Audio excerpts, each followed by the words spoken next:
قرآن کیا بتاتا ہے، کیا کہتا ہے اللہ کی کتاب کے بارے میں، کہ اللہ کی کتاب کون سی ہے، کیسی ہے، کہاں پر ہے، کب ہے، کیوں ہے، کس لیے ہے، کس کے لیے ہے۔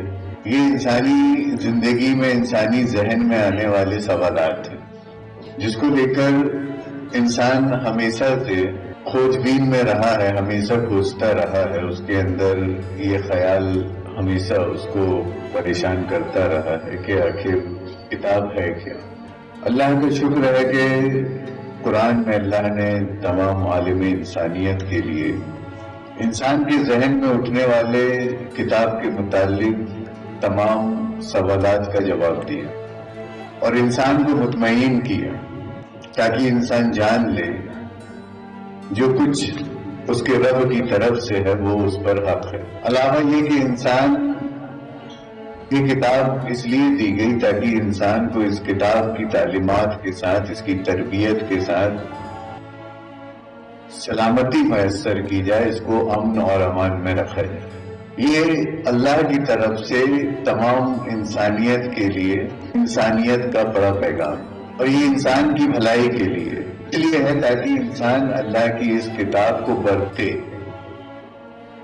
اس نعمت کا استعمال کرے، اس کے مطابق وہ ذکر کرے اور اللہ کا شکر کرے۔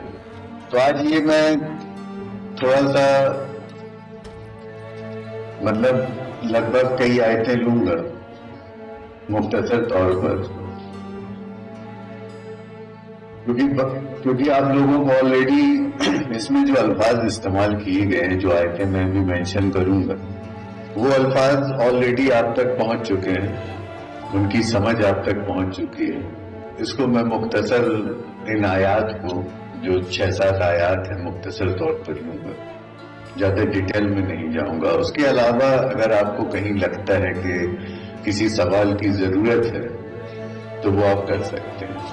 جیسے کہ قرآن جہاں سے شروع ہو رہا ہے، سورہ فاتحہ کے جسٹ بعد سورہ بقرہ ہے، جس میں کہا جا رہا ہے کہ ایکچوئل وہ کتاب کی پہچان کیا بتا رہا ہے، کہ جو اللہ کی کتاب ہے وہ کیا ہے۔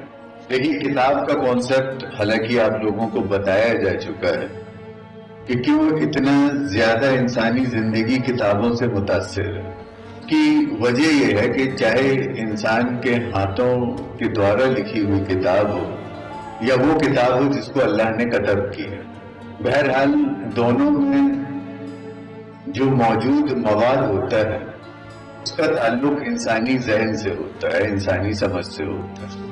سمجھ اچھی اور بری دونوں ہو سکتی ہے اور ہوتی ہی ہے، اور نہ صرف اچھی بری بلکہ سمجھ کے اندر ٹیڑھ بھی ہو سکتا ہے، کمی اور قضی بھی ہو سکتی ہے، کیونکہ جس کو ہم کتاب کہہ رہے ہیں ایکچوئل وہ نفس اور نفوس کے اپنے خیالات ہیں، اپنی سوچ، اپنی سمجھ ہے، اس کے اپنے وچار ہیں۔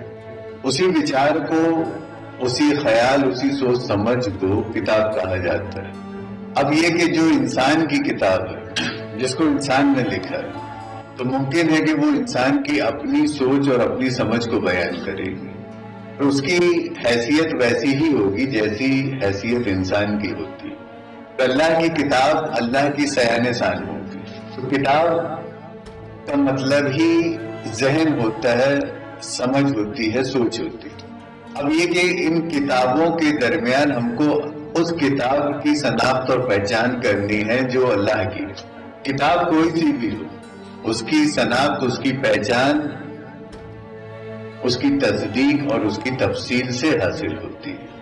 اگر ہم کو اللہ کی کتاب کی پہچان اور شناخت کرنا ہو کہ اللہ کی کتاب کیا ہے، کیسی ہے، اس کی پہچان کیا ہے، سورہ بقرہ میں اس بات کو بولا جا رہا ہے کہ الف لام میم ذالک الکتاب لا ریب فیہ ھدی للمتقین۔